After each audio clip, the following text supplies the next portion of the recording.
பார்ப்பதிலே என்னுடைய எண்ணங்களை கருத்துக்களை பகிர்ந்து கொள்வதிலே நான் மகிழ்ச்சி அடைகின்றேன்.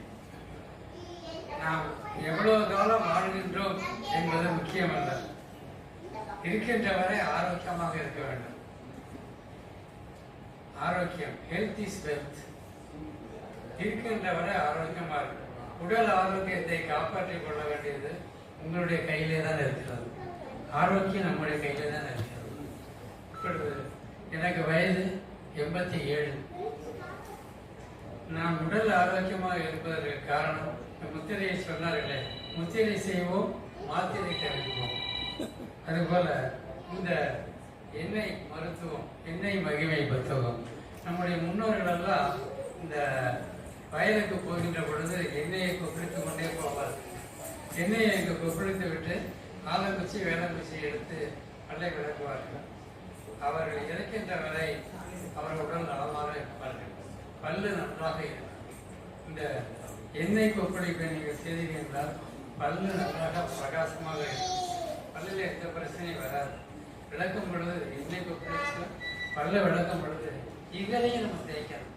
மேலே உள்ள எல்லாம் எகலை தேய்க்கணும். அப்போதான் பலமாக இருக்கும். இந்த வயலையும் என் பல்ல பார்த்தீங்களா, இப்படி இருப்பதற்கு காரணம் இந்த எண்ணெய் மகிமை தான். எண்ணெய் கொப்பளிக்கிறது தான். எண்ணெய் கொப்பளிக்கணும், உடற்பயிற்சி செய்யணும். சாப்பாட்டில் ரொம்ப எச்சரிக்கையாக இருக்கணும். இப்போ நான் சொன்ன சில பேருக்கு சகனமாக இருக்கணும். மாமிச உணவை நம்ம தவிர்க்கணும். வள்ளுவர் சொல்றார், கொல்லால் மறுத்தானே எல்லா உயிரும் கைகூப்பி தொழும். ஆனால் நம்ம அந்த இப்போ பாருங்க, ஓய்வு பெற்றவங்க இது வரைக்கும் நம்ம சாப்பிட்டாச்சு, இனிமையாவது அதை விட்டு கொடுக்கலாமா இல்லையா?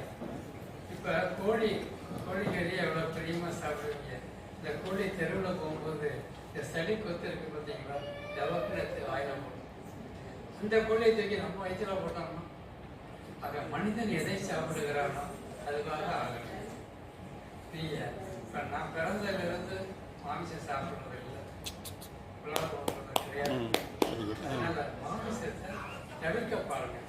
இப்படி சொல்றாருன்னு சொல்லி சில பேர் சங்கடப்படக்கூடும். ஆனால் நீங்கள் அதை தவிர்க்கணும். இன்னைக்கு நாங்கள் கூட உங்களுக்கு வச்சிருக்கிறது வெஜிடேரியன் சாப்பாடு தான்.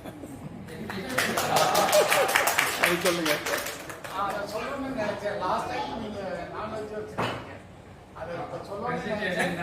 சில பேர் வெஜிடேரியன் வச்சிருந்தாருன்னு சொல்லிட்டு வெளியே போயிடுவாங்க நான்வெஜ் சாப்பிட்றதுக்காக. தயவுசெய்து யாரும் போயிடாதீங்க, எல்லாரும் அந்த சாப்பாட்டை சாப்பிடணும். இப்போ சாப்பாட்டில் an apple a day keeps the doctor away. ஒரு நாளைக்கு ஒரு ஆப்பிள் சாப்பிடணும். பேரிச்சம்பழம் 2 சாப்பிட்டீங்கன்னா உங்களுக்கு சுகரே வராது. 2 பேரிச்சம்பழம். இது நான் அனுபவிச்சு சொல்றேன். முன்னோர்கள் 2 பேரிச்சம்பழம் சாப்பிடணும். நான் கால உணவை எனக்கு ஒரு ஆப்பிள், 2 பேரிச்சம்பழம், 3-4 அத்திப்பழம், அப்புறம் வாழைப்பழம், அப்புறம் பால். இதுதான் என்னுடைய காலை உணவு. அப்புறம் எக்ஸசைஸ், காலையில் 1 hour exercise, evening 1 hour exercise. இந்த முத்திரை பார்த்தீங்கன்னா நான் 87 கண்ணாடி போடாமல் இருக்கிறேன். நான் இதுக்கு காரணம் முத்திரை தான், பிராண முத்திரை.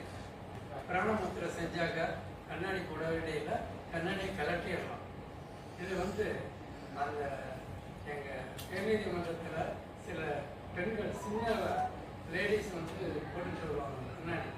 அவங்களுக்கு சொல்லி பண்ண பிறகு ஒரு 6 மாதத்தில் சார் கண்ணாடி கலட்டிட்டு அதை கேட்குறவங்க தான். சில பேர் இந்த புத்தகத்தை கொடுத்தேன்னு வச்சிங்களேன், அதை வர்ற கட்சிக்காரங்க காது கேட்கலைம்பாங்க. அப்போ அதுக்கு முத்திரை செய்யுங்கன்னா சில பேர் ஒரு 6 மாதம் கழிச்சு வரும்போது சார் பேசுங்க காது கேட்குதும்பாங்க. சில பேர்கிட்ட இந்த முத்திரை புத்தகத்தை எங்கேயோ வச்சுட்டேன் சார் அப்படிம்பாங்க. அதனால அந்த ஊழ்வெளியை நம்ம மாற்ற முடியாது. யாராக இருந்தாலும் அவங்களுடைய இயற்கை குணத்தை மாற்ற முடியாது.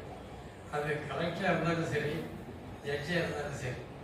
ஜோதிமணியும் ஒரு ஜட்ஜி, அவர்கிட்ட கேஸை போய் கொடுத்து அந்த ரூல்ஸ் ரெகுலேஷன்ஸ்லாம் எடுத்து காமிப்பேன். அவர் அதை கேட்டுட்டு நீங்கள் டிபார்ட்மெண்ட்டில் இருந்ததுனால இதெல்லாம் காமிக்கிறீங்க, நான் இப்போ தான் ஃபர்ஸ்ட் டைம் பார்க்குறேன், I will allow the writ petition time of admission itself அப்படின்னு சொல்லுவார். Nalini Chidambaram other side. அந்த Nalini Chidambaram don't try to argue the case and waste the time of this court. உடனே அந்த நளினி சிதம்பரம் பாருங்க சார், என்னை வாயை திறக்க மாட்டேங்கிறேன். இது இப்படி ஒரு ஜட்ஜி. இன்னொரு ஜட்ஜிகிட்ட இதெல்லாம் எடுத்து காமிச்சோம்னா அவர் சொல்றார், don't try to teach me, I will pass orders, if you are aggrieved go on appeal. அந்த ஜட்ஜி எதுக்கு தான் வேணும். அப்பீலுக்கு போனோம்னா அவங்க கேட்பாங்க, இதெல்லாம் ரிப்போர்ட்டில் காமிச்சிங்களா? காமிச்சேன் விஷயம் அவங்க படிக்கவே இல்லை. ஓ ஐ அலோ த ரிப்பீட் அப்படின்னு சொல்லுவார். ஆனால் அவங்க அப்படியே அவங்கள்ட்ட ஒன்றும் சொல்ல மாட்டாங்க. அவர் அப்படியே தான் இருப்பார். இவர் நான் ரிப்பீட்டிஷனை அலோவ் பண்ணிட்டாங்களா இங்கே அப்படின்லாம் கஷ்டப்பட மாட்டார். இப்போ எஸ்எஸ்எல்சி படிச்சுட்டு டைப்பிஸ்டாக வந்துட்டு கலெக்டராக வந்துடுறவங்களாம் இருக்காங்க. Conferred IAS. அதில் ஒருத்தர் சொல்லுவார், if I start to pass orders it will stand the test of law wherever it is placed. Even if you go to Supreme Court, you cannot come out. ஆக ஒரு டைப்பிஸ்டாக இருந்தவர் தன்னுடைய உத்தரவை எங்கே போனாலும் நிற்கணும் அப்படின்னு நினைக்கிறவருக்கு இருக்காங்க. இவர் யாரை போய் மாற்றிக்கண்ணி நாங்கள் அவ்வளோ இப்படி சொல்கிறவங்க இருக்கிறாங்க. ஸோ ஜட்ஜாக இருந்தாலும் கலெக்டர் இப்போ குண்டாஸ் ஆக்ட், பூட்ல கேஸ் ஆக்ட்லாம் பார்த்தீங்களா, ஒரு ஜட்ஜி வந்து யாரையும் விசாரிக்காமல் உள்ள வைக்க முடியாது, ரிமைண்ட் பண்ண முடியாது. ஆனால் கலெக்டர் அவனை பார்க்காம விசாரிக்காமல் அவனை ரிமைண்ட் பண்ணிடலாம், 10 மாதம் உள்ளே வச்சிடலாம். இந்த குண்டாஸ் ஆக்டோட அதிகாரம் கொடுக்குறாங்க.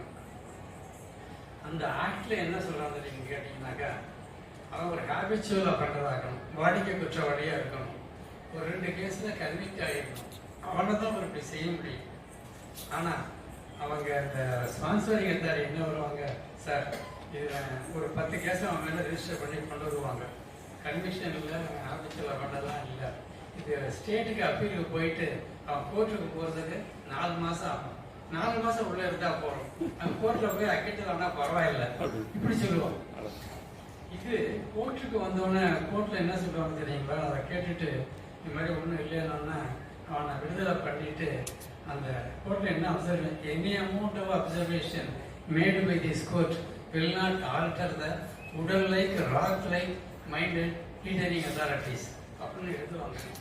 ஸோ நான் ஏதாவது வந்து கலெக்டர் வந்து இந்த குண்டாஸ் ஆக்டில் உடனே ரிட்டன்ஷன் ஆர்டர் எழுதி பண்ணாங்க உடனே சொன்னாங்க. அப்போ போய் அவர்கிட்ட இந்த தீர்ப்பை காய்ங்க. அதை சில கலெக்டர் படித்து பார்த்துட்டு உடல் லைக் ராக் லைக், ஐயோ இப்படிலாம் சொல்லுவாங்களா, உங்களை தான் சொல்லுவாங்க. ஸ்பான்சரிங் அத்தாரிட்டி சொல்ல மாட்டாங்க. இப்போ எழுதி கொண்டு வரவங்களை நான் கையெழுத்து போட மாட்டோம். அதனால நீங்கள் தான் வேணாம் சார், நீங்கள் வந்து இந்த கோர்ட்டில் போய் நிற்கும்னா அதை சொல்லுங்கள், அதை மட்டும் நம்ம போடுவோம் அப்படின்னு சொல்லுவாங்க. சில கலெக்டர்கிட்ட கொண்டு போய் கொடுத்தா என்ன தானே சொல்லுவாங்க, வணக்கம் தான், do what I say. If you do not write it, if you do not bring the detention order, you will go to Rameswaram. இப்படி சொல்லுவாங்க. ஆக கலெக்டராக இருந்தாலும் ஜட்ஜாக இருந்தாலும் நம்ம மனைவியாக இருந்தாலும் கணவனாக இருந்தாலும் பிள்ளையாக இருந்தாலும் அவங்க ஏற்றுக்கணும், மாற்றவே முடியாது. அவங்கள அப்படியே ஏற்றுக்க வேண்டியதுதான். அமைதியாக சொல்லி பார்க்கலாம், சொல்லலையா அவங்கள அப்படியே ஏற்றுக்கணும்.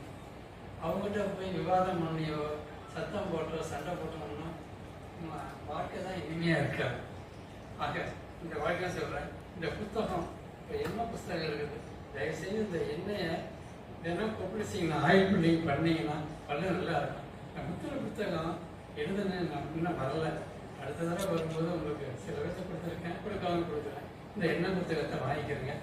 ஆரோக்கியத்தை நீங்கள் காப்பாற்றிக்கணும், அவ்வளோதான். அதுக்கு சாப்பாடு எதை சாப்பிடணுங்கிறது ரொம்ப முக்கியம்.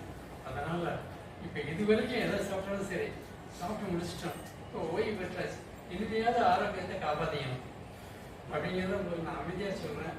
கேட்க வேண்டியதோ கேட்காதோ உங்களுடைய விருப்பத்தை பொறுத்து. இந்த எண்ணி மற்ற எல்லாத்தையும் அவாய்ட் பண்ணணும். வெஜிடேரியன்லேயும் வெறும் இனிப்பாக சாப்பிட்டுட்டு இருக்கோம்னு வச்சுக்கிறேங்க.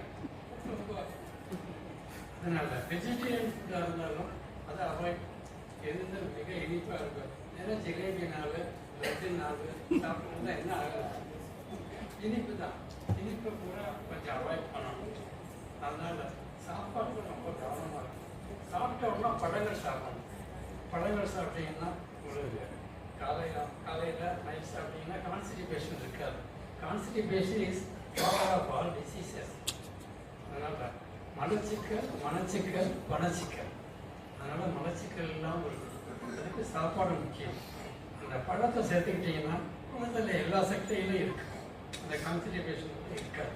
அதை பார்த்துக்கலாம். இந்த புத்தகம் பாருங்க, கொஞ்சம் நீங்கள் வாங்கிக்கிறீங்க, வாங்கிட்டு ஒரு விஷயத்தையும் நல்லா இருக்கும். எல்லாருக்கும் என்னுடைய நன்றி. நல்லா பேசியவருக்கு என்னை பாராட்டியவங்க எல்லாருக்கும் நன்றியை சொல்லி முடிக்கின்றேன். நன்றி, வணக்கம்.